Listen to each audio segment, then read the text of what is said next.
Voting से पहले महाराष्ट्र में पैसे बांटने के आरोप लगे हैं बीजेपी के महासचिव पर।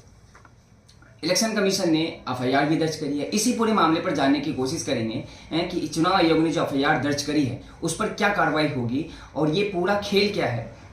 हमारे साथ सुप्रीम कोर्ट के वकील नरेंद्र मिश्रा जी हैं, इनसे जानने की कोशिश करेंगे। आपका आवाज नेशन में स्वागत है।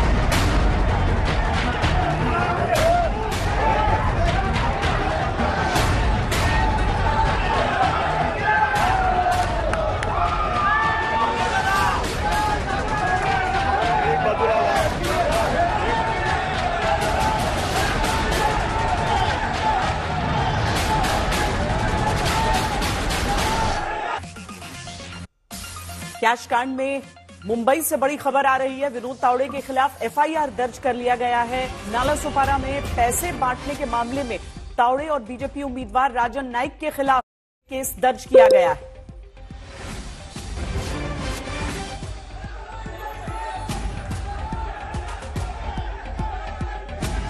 चुनाव आयोग ने तावड़े के खिलाफ एफआईआर दर्ज कराई है। पैसे बांटने का आरोप विनोद तावड़े पर लगा है। भारतीय जनता पार्टी के महासचिव विनोद तावड़े पर दर्ज ये एफआईआर, क्या इसमें आगे अब हो सकता है? और देखिए, मैं इलेक्शंस में तो मैं आप लोगों से हमेशा कहता हूं और आज फिर कह रहा हूं कि इलेक्शंस में इलेक्शन कमीशन ऑफ इंडिया मौन धारण कर लिया है। सुप्रीम कोर्ट उसमें कोई बड़ी कार्यवाही नहीं करना चाहता है, न तो उसमें कोई इशू मोटो लेना चाहते हैं इलेक्शन से रिलेटेड मैटर में। जब चुनाव के बाद पिटीशन फाइल होती तो बोलते हैं कि अब तो चुनाव हो गया, सरकार की ओथ हो गई, अब आपके लिए क्या करें। और जब चुनाव के पहले फाइल होती है, जो कि हरियाणा का उदाहरण आप लोगों ने मेरे पिटीशन के साथ में देखा होगा, तो कह देते हैं कि अब तो पूरा चुनी हुई सरकार को हम रोक नहीं लगाएंगे। मुझे यह समझ में नहीं आ रहा है कि इलेक्शन कमीशन में कोई कमी है या भारत देश में जो सर्वोच्च न्यायालय या हमारा जो सुप्रीम कोर्ट है वह अमुक दर्शक होकर के सिर्फ देखना चाहता है। Point number 1। Point number 2, election Commission of India का जो model of code of conduct है, उसके जो सेक्शन से दिए गए हैं उस सेक्शनों में स्पष्ट तरीके से सब चीजों के बारे में बोला गया है। जो महाराष्ट्र की घटना क्या नाम है उसका, नालापुरा के जो वहां के कैंडिडेट्स को फेवर में लेकर के जो पैसे बांटने की घटना पूरे भारत देश में काफी बड़े लेवल से फैली है। जो बीजेपी के national general secretary Vinod Tawde से candidate name, spot name is here, हम स्पॉट नेम की बात की है। विनोद तावड़े ने जिस तरीके से खुलेआम पैसे बांट रहे हैं, ये 8-10 क्वेश्चनों को जन्म दे रहा है। पहला, किसी भी ऑटो वाले के पास इतने पर्याप्त मात्रा में लगभग 10 करोड़ रुपए कहां से गए, कौन दिया? पॉइंट नंबर 2 है इसका। पॉइंट नंबर 3, क्या CBI, election Commission of India, ED, ये सब सिर्फ और सिर्फ वर्तमान में उन्हीं लोगों के खिलाफ में बार बार तलाशी करते हैं जो कांग्रेस का लीडर होगा नेशनल, जैसे खरगे जी, या इसके साथ में शिवसेना का लीडर होगा, या इसके साथ में एनसीपी का लीडर होगा, या बीजेपी में वो लीडर जिसका कोई बहुत ज्यादा बीजेपी में उस तरीके से चुनाव में रोल ना हो, पर सिर्फ मोदी के खिलाफ में थोड़ा कहीं बोल दिया हो तो उसके खिलाफ में, ये इसके साथ में हो गया। साथ ही साथ में यह इलेक्शन कमीशन ऑफ इंडिया का आर्टिकल 324 में जो स्पष्ट तरीके से इलेक्शन कमीशन ऑफ इंडिया को बहुत वाइड जुडिशियल पावर दिया गया है, अर्थात इसमें इलेक्शन कमीशन के पास सारे पावर वो मौजूद हैं जो एक प्रधानमंत्री को भी इलेक्शन के दौरान पर वो सारी चीजों की जांच पड़ताल वो कर सकता है। क्यों? क्योंकि आर्टिकल्स में स्पष्ट कहा गया है कि इसको इलेक्शन कमीशन ऑफ इंडिया को वर्तमान में जो सवाल ये है कि हरकम मच गया सोशल मीडिया पर, लोग सवाल कर रहे हैं। प्रियंका चतुर्वेदी जी को भी कहना पड़ गया कि 4 बार उद्धव ठाकरे का चेकिंग करने वाले चुनाव आयोग कहाँ सोया है, जब गुजरात से खोके आ रहे हैं भड़बड़ के। तो उसके बाद 3 एफआईआर हुई है और चुनाव आयोग का कहना है कि 10 लाख कैश बरामद हुए हैं। क्या कार्रवाई पर लगता है कि कुछ नतीजा निकले? इलेक्शन कमीशन ऑफ इंडिया ने यह जान करके 10 लाख रुपए बता रहा है कि पूरी महाराष्ट्र में क्योंकि एक ही चरण में चुनाव हो रहा है, पूरी सरकार जो चुनाव हो रहा है उस पर प्रभाव न पड़े कहीं। मुझे लगता है कि यह एक चोरी पकड़ी गई है। पूरे महाराष्ट्र में जो विभिन्न विधानसभाएं हैं उन विभिन्न विधानसभाओं में इसी प्रकार से पैसे की बातचीत की गई है, पूरी तरीके से बाइबरिंग की गई है, in favour of the voters की गई है। इंटीमेशंस आपको जो मिलना चाहिए वोटर्स को वह प्रॉपर तरीके से न दे करके जो जनहित के राजनीतिक मुद्दे हैं वो ना उससे भटकाया गया है। इसके साथ में इंप्रेशंस ऑफ द वोटर्स जो है उसको भी घटाने की कोशिश की गई है। इसके साथ में कैनवेसिंग जो होती है उसको भी घटाया गया है। ये सारी चीज़ों को घटा करके यह जो प्रियंका चतुर्वेदी हो या कांग्रेस के जो बड़े बड़े लीडर्स हैं, चाहे इसके साथ में नेशनल मीडिया स्पीकर्स जो सुप्रिया सिनेट हो या इसके साथ में आपने देखा हो पवन खेड़ा हो, वो सब लोग इस चीज़ को बोल रहे हैं। राहुल गांधी भी उठा रहे हैं कि level field election Commission of India ने नहीं पैदा किया, नहीं दिया है और अपोजिशन को लिए वो प्लेटफॉर्म नहीं प्रोवाइड किया गया है। ये नोट की गाड़ियाँ कहाँ से आई हैं? पैसा ये ज़्यादातर गुजरात से आ रहा है और ये पूरे भारत देश को अडानी और अंबानी का देश बनाना चाहते हैं, न कि एक आम जनता का या डेमोक्रेसी का। इसी के साथ में और भी विभिन्न प्रकार के क्वेश्चंस उठते हैं। क्या ट्रांसपोर्टेशन के दौरान पर कोई भी इंक्वायरी नहीं हुई है?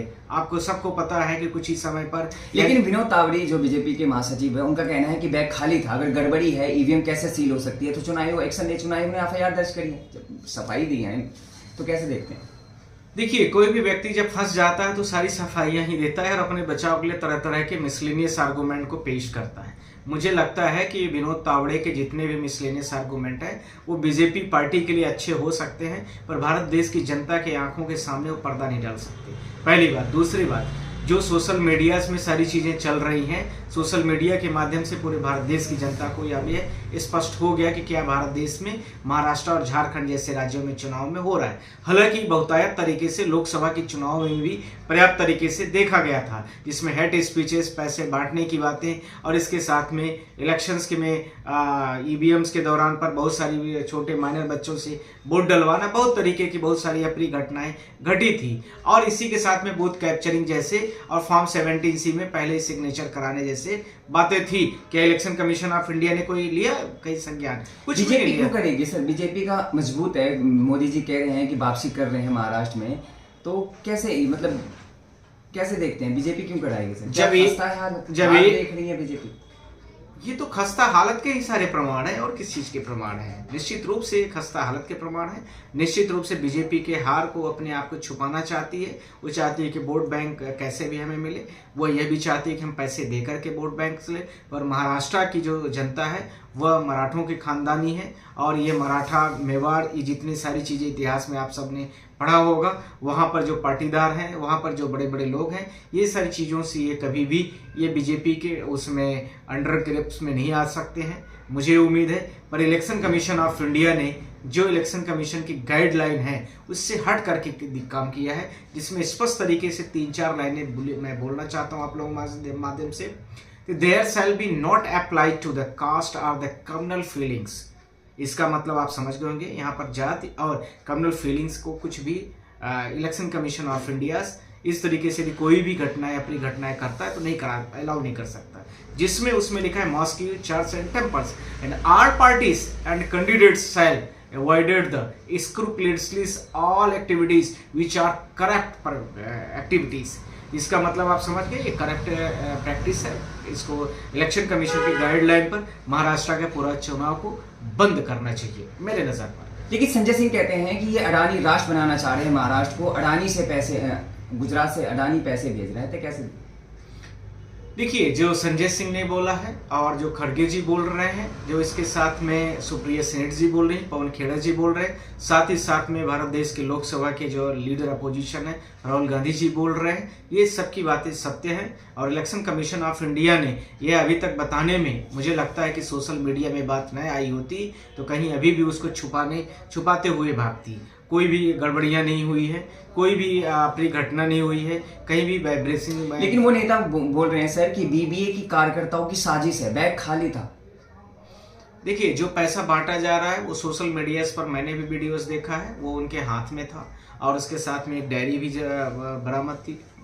तो मैंने आपसे पहले भी बोला, अभी बोल रहा हूँ, इलेक्शन कमीशन ऑफ इंडिया इस समय पर सिर्फ और सिर्फ बीजेपी का तंत्र बन के काम करना चाहती है।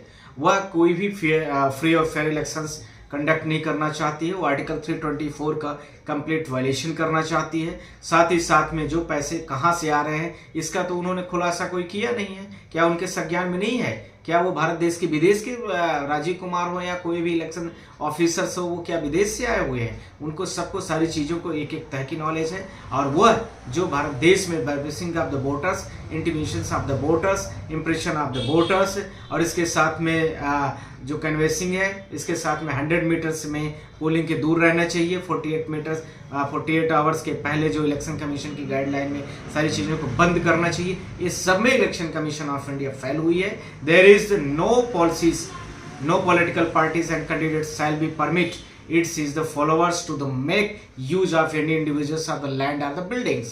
तो जो इलेक्शन कमीशन की गाइडलाइन है उसमें स्पष्ट कहा गया है कि कोई भी व्यक्ति इस तरीके से यूज नहीं कर सकता अपने पोस्ट का, पद का, जो भी चीजें मिली हैं। पर यहाँ पर तो खुलेआम हो रहा है। इलेक्शन कमीशन ऑफ इंडिया ने लेकिन जब इलेक्शन कमीशन कहते हैं कि 3 FIR हुई है, 10 लाख रुपए बरामद हुए हैं, तो राहुल गांधी पूछ रहे हैं मोदी जी से कि मोदी जी ये टेम्पो में 5 करोड़ रुपए किसने भेजा? मोदी जी ने भेजा। यही सवाल मैंने भी पूछा है। आपके माध्यम से पूरे देश की जनता से पूछना चाहता हूँ, पूरे मराठा से पूछना चाहता हूँ, पूरे महाराष्ट्र की जनता से पूछना चाहता हूँ। और इसी के साथ में जो और भी राज्यों में इस प्रकार से चुनाव होते हैं, पूरी जनता खुद देखी कि किस तरीके से पैसे बांट करके एक दिन आपको पैसा देते हैं, फिर उसके बाद कई सालों तक भारत देश को चूसते रहते हैं, कई साल आपसे ही रिकवरी करते हैं। आज आप सारे लोग देखिए कितने भारत देश में जटिल समस्याएं हैं। राजनीतिक मुद्दा यह नहीं है कि पैसा बांटना या कुछ भी। राजनीतिक मुद्दा जो है पूरे भारत देश का सबसे बड़ा है शिक्षा, बेरोजगारी, जो आप लोग सारे लोग देख रहे हैं। वो महंगाई देखिए, सब्जी भाजी का रेट आज 100 रुपये 200 रुपये किलो कुछ होता ही नहीं है। आप 500 रुपये की सब्जी लेकर के एक फैमिली नहीं चला सकते हैं। भारत देश की हर जनता देख रही, इतनी महंगाई हो गई कि आसमान छू लिया है। कुछ भी चीजें आप उठा करके देखिए। लेकिन महाराष्ट्र में आते हैं, कल पूर्व मंत्री अनिल देशमुख के साथ हमला होता है, चुनाव रैली से आते हैं, आज ये कैसे को क्या लगता है कि बीजेपी हार मान चुकी है? देखिए, बीजेपी ने 3 तरह के पॉलिसीज को अप्लाई किया है। पॉलिसी नंबर 1, पहला तो एक वहाँ पर जो अंदर कस्टडी में कोई है ग्रुप का गुंडा, कोई छोटा मोटा लड़का, जो भी होगा मैं नहीं जानता, उसके माध्यम से वहाँ के लोगों को, जनता को पहले डराई, मुस्लिमों को डराई, कोई कुछ कम्युनिटीज़ को डराई। फिर उसके बाद चुनाव आया, चुनाव के दौरान पर जो लोग थोड़ा बहुत थे उनको पैसे से मैनेज किया है, यानी उसके जो विरोधी मान लीजिए वैसे नहीं माने तो उस दूसरे तरीके से सेटल्ड किया है। तीसरा तरीका इलेक्शन कमीशन ऑफ इंडिया जो उसकी मेन पोस्ट में बैठे हुए हैं चेयरमैन, उनके माध्यम से मैनेज किया, यानी ईवीएम्स और सारी गड़बड़ियां की जो आएंगी आप देखते जाना। अभी फॉर्म 17C जैसे पब्लिश होगा, आप देखना चुनाव के दिन। मैं पूरी भारत देश की जनता से कह रहा हूँ, आप लोगों के माध्यम से भी कह रहा हूँ, इस न्यूज चैनल के माध्यम से भी कह रहा हूँ कि आप लोग देखना अभी फॉर्म 17C का जैसे डिस्क्लोरेशन होगा, इसमें मेल फीमेल थर्ड जेंडर्स की पूरी टोटल वोट की काउंटिंग होकर लिखी जाएगी। उसके बाद देखना कि ईवीएम से ज्यादा वोट ना है तो मुझे बताना आप। दूसरा पॉइंट आप लोगों के माध्यम से बोल रहा हूँ, हर पोलिंग वालों को बोल रहा हूँ, सारे लोगों को, पूरे देश की जनता को बोल रहा हूँ कि आप लोग देखना पोलिंग में जितने टोटल वोट्स होगी फॉर्म 17 के अलावा जो 18 में आते हैं रजिस्टर्ड वोटिंग, उससे ज्यादा वोट निकलेगी, ये भी देख लेना। कहीं पर आप देखना कब ज्यादा वोट डाली जाएगी तो कम भी निकलेगी। ये तीनों प्रश्नों का जवाब खुद आप लोग देखेंगे, हर पोलिंग का एजेंट देखेगा और होगा कुछ नहीं। ये आज भी बोल रहा हूँ, election Commission of India complete managed by the central government of India. यही एक बीजेपी के तंत्र माध्यम है। यह आर्टिकल 324 का मिसयूज है। पूरे भारत देश की जनता में अभी कोई भी लेवल फील्डिंग नहीं तैयार की जा रही इलेक्शन कमीशन के माध्यम से। सिर्फ और सिर्फ अपोजिशन को कैसे कंट्रोल करना, अपोजिशन के लीडर की कैसे छानबीन करना है। सीबीआई ईडी तो चुनाव के बाद की है, चुनाव के दौरान पर इलेक्शन कमीशन ऑफ इंडिया बैठा है। ये इतने भारी भरकम अमाउंट कहाँ से आ रहे हैं? क्या 10 करोड़ 5 करोड़ रुपए छोटे अमाउंट होते हैं क्या? आप खुद बताइए। जहां पर ये पकड़ा जा रहा है विनोद तावड़े, उसके साथ में देखिए कि वो ऑटो से कहां से पैसा आ रहा है। राहुल गांधी जी ने भी इस क्वेश्चन को उठाया है। मुझे लगता है कि इलेक्शन कमीशन, ये तो एक चोरी पकड़ी गई। महाराष्ट्र में लगभग जो 400 विधानसभाएं हैं, लगभग उन सारी विधानसभाओं में इसी प्रकार से बीजेपी ने और उसके अलायंस ने मिलकर काम किया है, जो पूरे भारत देश की जनता के लिए सबसे बड़ा प्रश्न है। और इसको आपको ही इस चीज का जवाब भी देना है। और आपको, यदि आपको और भी रास्ते लग रहे हैं कि इस तरह से गड़बड़ियां और भी हो रही हैं पोलिंग लेवल पर, आप हमें कमेंट करके ये न्यूज चैनल वालों को बताइए। हम उसको भी आप लोगों से बात करेंगे और कोर्ट में भी उठाएंगे। मैं आपको फिर से बोल रहा हूँ, साथ ही साथ लास्ट सबमिशन में दे रहा हूँ आप लोगों के माध्यम से। मैंने बैटरीज को लेकर के जो 100% बैटरीज कैसे इलेक्शन के बाद चार्ज पाई जाती है, उसका presentation election Commission of India को मैंने दे दिया है। आप लोग देखते जाना, जैसे 100% पाई जाएगी अगली पिटीशन महाराष्ट्र के साथ में, इन मराठों के साथ में, इस देश की जनता के साथ में, आप देखना हमारी पिटीशन खड़ी मिलेगी और उसके लिए लड़ाई करेंगे। भले चीफ जस्टिस ऑफ इंडिया मुझे यह बोले कि मिस्टर मिश्रा मैं आपके खिलाफ में एक्शन लूंगा, या कोई कुछ भी बोले, हम उसके लिए खड़े हैं और लड़ेंगे। कल राहुल गांधी कहते हैं कि अडानी, मोदी, अमित शाह सेफ है। बीजेपी कहती है कि एक है सेफ है, राहुल गांधी फेक है।